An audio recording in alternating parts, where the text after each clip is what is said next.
বাংলাদেশের সনাতন ধর্মাবলম্বীদের উপর অমানবিক অত্যাচার ও পূজ্য চিন্ময় কৃষ্ণ দাসকে গ্রেফতারের প্রতিবাদে জাগো হিন্দু জাগো সংগঠনের উদ্যোগে বিশাল প্রতিবাদ সভা অনুষ্ঠিত হয়। দাহ করা হয় বাংলাদেশের সরকারের প্রধান উপদেষ্টা ডক্টর ইউনূসের কুশপুত্তলিকা। মঙ্গলবার উত্তর ত্রিপুরা জেলার ধর্মনগর মহকুমাধীন রাগনা আন্তর্জাতিক চেকপোস্টের সামনে চলে এই প্রতিবাদ সভা। এদিন জাগো হিন্দু জাগো সংগঠনের তরফে বিশাল কর্মীরা র্যালি করে রাগনা আন্তর্জাতিক সীমান্ত চেকপোস্টের সামনে এসে জড়ো হয়। তখন পুলিশ ও বিএসএফ জওয়ানরা প্রতিবাদকারীদের র্যালি আটকে দেয়। তারপর সীমান্তের চেকপোস্টের সামনে বাংলাদেশের অন্তর্বর্তীকালীন সরকারের উপদেষ্টা ডক্টর ইউনূসের কুশপুত্তলিকা দাহ করা হয়। সাথে বাংলাদেশের পতাকা মাটিতে ফেলে প্রতিবাদ দেখানো হয়।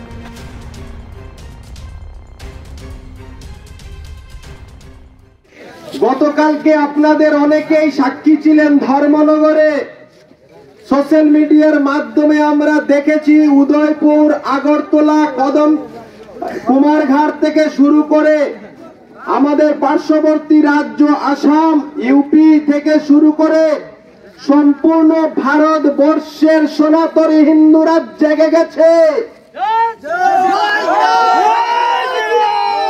আমরা শান্তিপ্রিয় মানুষ।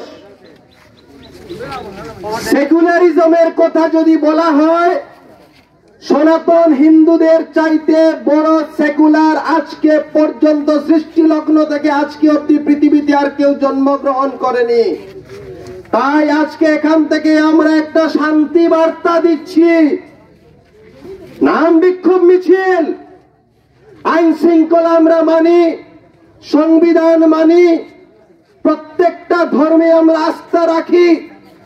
এখানে প্রশাসনিক আধিকারিকরা আছেন, ওনারা আমাদেরকে অনুরোধ করেছেন, আমরা অনুরোধ শুনেছি, আমরা সময় বেঁধে দিচ্ছি।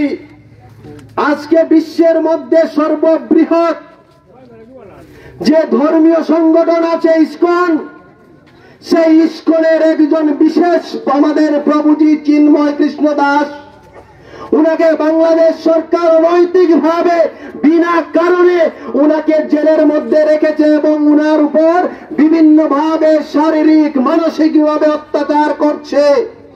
আজকের এই শান্তি বার্তা থেকে আমরা হুঙ্কার ভরে দিতে চাই, আজকের দিনে ভারতবর্ষে 85% হিন্দু সনাতনীরা আছেন।